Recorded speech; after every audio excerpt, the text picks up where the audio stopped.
Allô à toi, belle âme. Jour 19. Comment ça va? Petite question pour toi.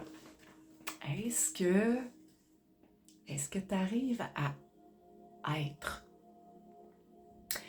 Hein, c'est un petit mot, hein, tant que tel, mais ça peut en dire vraiment grand. Je te pose la question parce que j'ai quelque chose qui a rapport à ça que je vais pouvoir te partager aujourd'hui. Alors, si tu ne me connais pas, je m'appelle Nancy Gosselin, je suis enseignante en Hatha Yoga et en Yin restaurateur. Je suis une boulimique. J'adore pouvoir être capable d'aller chercher le maximum d'informations partout pour être capable d'aller chercher plein de brides. Je n'ai pas en tant que tel me spécialiser juste dans une seule chose, de focusser sur une seule chose. Je veux être capable d'aller toucher à plein de choses pour être capable de mettre beaucoup, beaucoup, beaucoup de crémage à l'intérieur de mes cours quand je donne mes formations. Euh, je vais te parler de cette chose-là parce qu'hier, pendant que j'étais en train de donner mon cours de yoga à mes yogis, qu'on appelle dans la médecine indienne des sadhakas, qui sont les élèves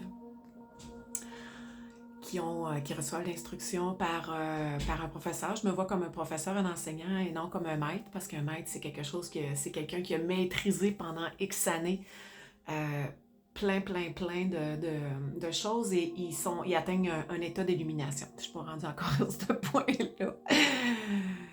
Peut-être un jour que je vais l'atteindre, qui sait, on ne sait pas. J'y travaille à essayer d'améliorer à chaque jour des choses dans mes sphères de chacune partie de mes sphères de ma vie. Alors, je travaille comme ça pour pouvoir aller chercher plein d'informations puis donner le plus d'informations possible à mes yogis, à mes sadhakas. Pourquoi? Parce que je veux que ça soit accessible à tous et chacun. Je veux être capable d'enseigner autant à des jeunes que des personnes plus âgées, des gens qui ont des limitations.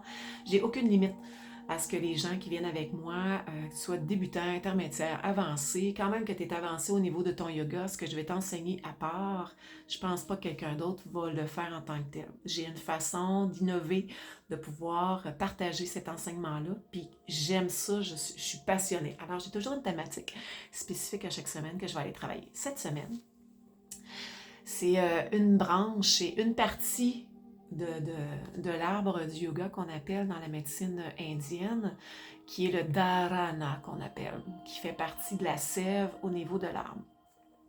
On a commencé à la base, on commence avec les racines, puis on monte tranquillement. Puis cette semaine, on est en train d'aller atteindre cet état d'être-là. C'est juste pour aller faire, toucher un petit peu, éveiller les gens pour savoir vraiment vers quoi ils s'en vont, juste aller gratouiller un peu.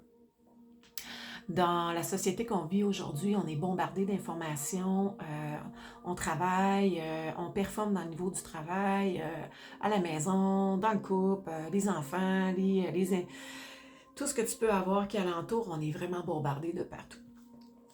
Alors, le dharana en tant que tel, c'est d'apprendre à être. Est-ce que c'est quelque chose qui est accessible à toi?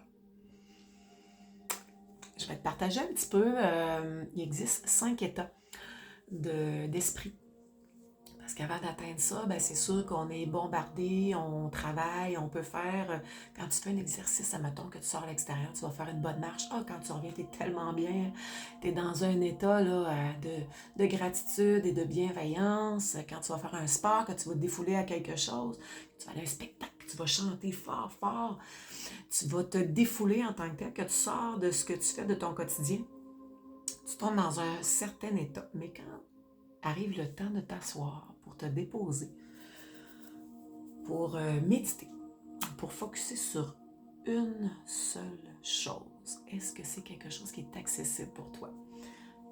Pour moi, quand que je donne mes formations, que je donne mes cours, que je donne mes retraites, c'est quelque chose qui est un peu plus accessible parce que je suis dans le partage d'une science en tant que telle, puis je m'ancre vraiment. Je vais vraiment m'enraciner dans cette partie-là, puis je suis vraiment toute, je suis juste à un endroit, puis je suis vraiment là, je suis dans le je suis, dans l'être. Mais, dans la partie de chacun de mes jours, j'arrive à des moments, comme tous et chacun, je suis un être humain, que ça m'arrive, que c'est un petit peu plus difficile, c'est un petit peu plus dur, puis mon cheval fougueux, j'appelle ça mon cheval fougueux, il dérape des fois un peu. Comme un cheval hein, qui est en train de brouter de l'herbe tranquillement, puis boum, il arrive quelque chose, puis bang, il part.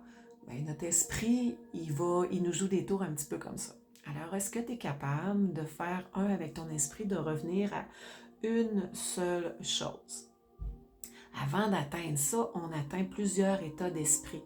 Puis dans ces 5 états d'esprit-là, à la base, ils ont tous des noms en sanskrit en tant que tel. Alors, le ksipta, qu'on appelle, c'est un état qui est rajas. Hein? On est très, très dans l'action. Il existe 3 sortes de gunas dans la science indienne, qui a le rajas, le tamas et le sattvique.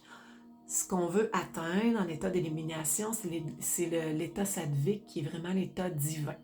Le rajas, on est vraiment dans l'action, on est dans le flow, ça bouge beaucoup, on est éparpillé, on a l'air d'une poule pas de tête. Puis dans le tamas, c'est quelque chose qui est plus lourd, il stagne, qui est comme un peu comme un cher adolescent que j'ai déjà été, une chère adolescente que j'ai déjà été quand j'étais plus jeune, que ça me tentait de ne pas faire grand-chose et de faire la vache.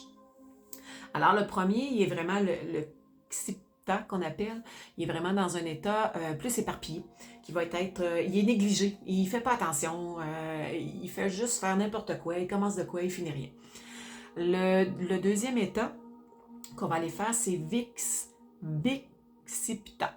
Celui-là, en tant que tel, ça va être il est encore dans l'état Rajas, il est encore agité, puis il est distrait. Il est là, il n'est pas là. Il est là, il n'est pas là. Alors ça, c'est le deuxième état d'esprit. Alors ça peut souvent t'arriver dans une journée parce que moi aussi, ça m'arrive à quelque part. En même temps, dans un moment spécifique, des fois, tu casses quelque chose, t'échappes quelque chose, tu fais un dégât ou tu te blesses. Bien souvent, on n'est pas dans l'instant présent, on ne vit pas ce moment-là, on pense à autre chose pendant qu'on fait une action de. Le troisième, c'est le Muda qu'on appelle. Fait que c'est un esprit qui est inversé, un esprit qui est lourd, qui bouge pas, il ne sait pas trop, il va fuir. Lui, il va être dans un état qui va être plus tamas. Alors, il est dans un état qui est plus lourd. Alors, avant de se déposer pour tomber dans cet état sattvique-là, quand tu viens pour t'asseoir, pour te déposer, que tu es éparpillé, tout ce qu'il y a de son, un craquement de quelque chose, quelqu'un qui parle ou n'importe quoi qui va avoir une attention au niveau de tes autres sens parce qu'on veut faire abstraction de tous les sens.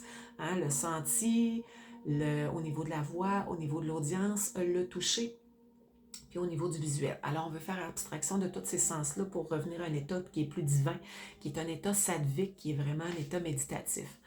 Alors, le troisième, ben là, il est comme étant passé à une poudre pas de tête, à quelqu'un qui était agité, qui n'était pas là, ben là, cet état-là, il va comme pogner un down, puis il ne sait pas trop là, ce qu'il va faire avec ça. Alors, à partir de ce moment-là, le quatrième état d'esprit qu'on va avoir, c'est le ékagra qu'on appelle. Cet ékagra-là, c'est on se concentre sur une seule chose. À partir du moment où on apprend à se concentrer vraiment sur une seule chose, à ce moment-là, on commence à s'en aller vers l'état d'esprit sattvique, sattva, pour faire abstraction de tout, pour s'en aller tranquillement vers l'illumination. Fait que si tu es en train des fois de te faire masser, que tu es en repos, tu écoutes une musique vraiment très très douce ou que tu es en train de dessiner ou de lire, que tu es concentré vraiment sur une seule chose, probablement que tu touches un peu à ça, à cet quatrième état d'esprit-là qui est l'ékagra. Puis le cinquième, que lui, c'est accessible à très, très, très, très peu de personnes. C'est plus des moines, des Shaolin, des gens qui sont dans des monastères qui vont que méditer à journée longue, finalement, qui font le don de soi, qui font abstraction à tout, puis qui s'abandonnent au plus grand divin que soi.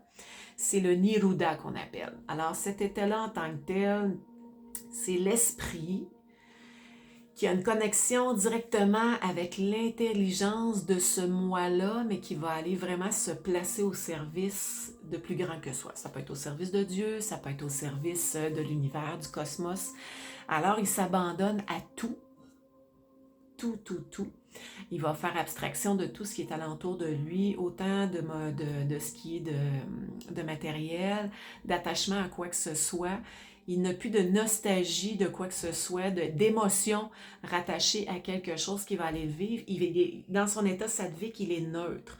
C'est un peu comme ton état quand tu te réveilles le matin. Tu es là, puis tu n'es pas trop là. Mais c'est un état qu'on appelle un état sattvique. C'est l'état complètement divin. Alors, tout ce qui est je, tout ce qui est moi, quand en normal, on s'approprie, devient nul.